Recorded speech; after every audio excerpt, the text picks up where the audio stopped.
नमस्कार। आज मैं आपको एक ऐसे खूबसूरत और गुणों से भरपूर पौधों के बारे में बताने जा रहा हूं जो शायद बहुत सारे लोगों को इसके बारे में जानकारी नहीं होगी।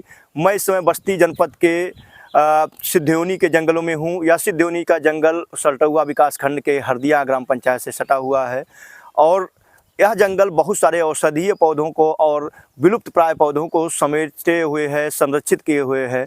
मेरे सामने एक हरा भरा घना पौधा देख रहे होंगे और यह एक ऐसा पौधा है कि इसके फलों को न केवल बूढ़े बच्चे जवान हर व्यक्तियों का ये पसंदीदा इसका फल होता है और यह खास गुणों वाला होता है। तो आज मेरे हाथ में आप देख रहे होंगे इसमें पुष्पन की अवस्था शुरू हो चुकी है।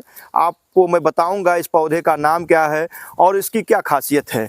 दोस्तों, इसका नाम जो है उसको हम आम तौर पर गांव में खीर के नाम से जानते हैं। यानी आप तो समझ चुके होंगे कि चावल से जो खीर बनती है, मोटे अनाज से जो खीर बनती है, उसमें दूध मिलाया जाता है, मेवे मिलाए जाते हैं और फिर मावा मिला करके स्वादिष्ट और लजीज खीर तैयार किया जाता है।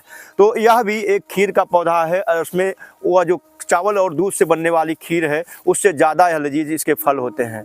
यह जो है इसके फल जो है नीम के फलों की तरह देखने में होते हैं। शुरुआती अवस्था में हरे होते हैं और पकने की अवस्था में पूरी तरीके से पीले हो जाते हैं और इसमें पूरी तरीके से दूध भर जाता है। दोस्तों, इसका जो पौधा लगाने का समय सबसे अच्छा समय होता है वह जून से लेकर के सितंबर महीने का होता है और जैसे ही मानसून की शुरुआत होती है इसको लगाया जा सकता है। इसको उत्तर भारत में का पौधा कहा जाता है। उत्तर भारत के जंगली इलाकों में अपने आप उगाने वाला पौधा है। या उत्तर भारत के उत्तर प्रदेश, मध्य प्रदेश, झारखंड, छत्तीसगढ़, हिमाचल प्रदेश, बहुत सारे ऐसे जो राज्य उत्तर भारत के हैं उन राज्यों में अपने आप उगने वाला पौधा है। और इसकी एक खास बात यह है कि ये 50 से लेकर के 60 मीटर लंबा पौधा होता है और पूरी तरीके से घना होता है। इसकी लकड़ियाँ बेहद मजबूत होती हैं, इसलिए जो बूढ़े होते हैं जिनकी हड्डियां कमज़ोर होते जाती हैं, इसकी लकड़ियों को वह अपने सहारे के रूप में इस्तेमाल करते हैं। चूँकि ये टेढ़ी होती हैं तो इसलिए थोड़ा उनको पकड़ने में आसानी होती है। और अगर इसके खूबी की बात कर लें तो यह जो है इसकी जो खूबियाँ हैं, यह पूरी तरीके से न्यूट्रिशन से भरपूर होता है। इसमें कैल्शियम की भरपूर मात्रा पाई जाती है। खाने में काफ़ी मीठा और स्वादिष्ट होता है।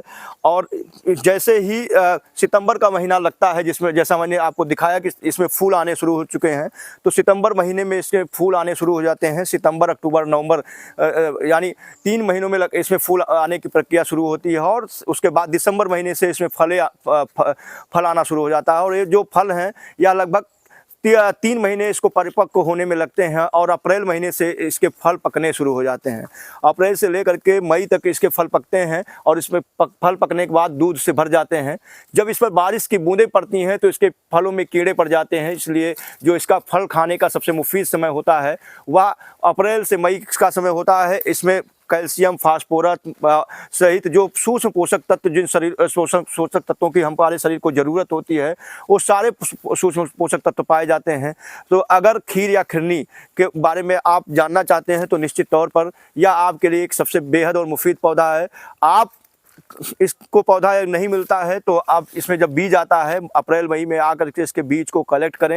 यह हरदिया गांव में उत्तर प्रदेश के बस्ती जनपद के सल्टुआ ब्लॉक के हरदिया ग्राम पंचायत में स्थित है। यह एक जंगली पौधा है। इसको आप अपने घर के बागीचे में लगाते हैं, निश्चित तौर पर इसको संरक्षित किया जा सकेगा। वीडियो कैसा लगा अपने विचार जरूर साझा करें। धन्यवाद।